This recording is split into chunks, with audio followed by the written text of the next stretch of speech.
'ప్రేమిస్తావా' మెయిన్‌గా love drama మూవీస్‌ని ఇష్టపడే వారికైతే ఈ మూవీ అయితే డెఫినెట్‌గా అయితే నచ్చుతుంది.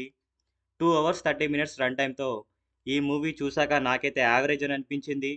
మూవీ అయితే అక్కడక్కడ కొన్ని సీన్స్ అయితే బోర్ కొట్టాయి. కానీ రిమైనింగ్ స్టోరీ అయితే బాగానే అనిపించింది. మరి స్టోరీలోకి వెళ్ళే ముందు నా ఛానల్ గనుక మీకు నచ్చినట్లయితే దయచేసి లైక్ అయితే చేయండి. బేసిక్‌గా స్టోరీ వచ్చేసి Arjun and Diya college days నుంచే లవ్‌లో అయితే ఉంటారు. మరి వాళ్ళిద్దరికీ వాళ్ళ కెరియర్ పైన చాలా సీరియస్‌గా ట్రై అయితే చేస్తుంటారు వాళ్ళు.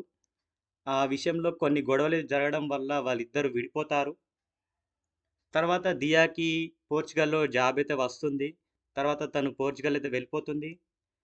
తర్వాత ఒక మర్డర్ కేస్‌లో అయితే దియా అయితే ఇరుక్కుంటుందనమాట. మరి అర్జున్ దియాను ఎలా కాపాడాడు?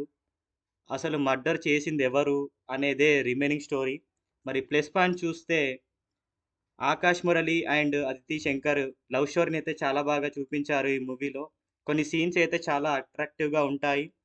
మెయిన్‌గా 'యువర్ శంకర్ రాజా' మ్యూజిక్ అయితే ప్లస్ పాయింట్ అని చెప్పొచ్చు.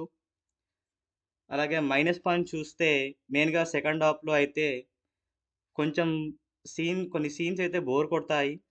అవసరం లేని క్యారెక్టర్స్‌నైతే యాడ్ చేసినట్టు అనిపిస్తుంది. మరి డైరెక్టరు ఇంకొంచెం స్టోరీ బెటర్‌గా రాసుంటే స్టోరీ అయితే నెక్స్ట్ లెవెల్‌లో ఉండేది మూవీ అని నాకైతే అనిపించింది. బట్ ఓవరాల్ మూవీ అయితే యావరేజ్. అక్కడక్కడ కొన్ని సీన్స్ అయితే చాలా బాగా క్లిక్ అయ్యాయని చెప్పొచ్చు. మీ ఫ్యామిలీతో కలిసి చూడొచ్చు. No problem. నేనైతే 2.5 రేటింగ్ అయితే ఇస్తున్నాను ఈ మూవీకి.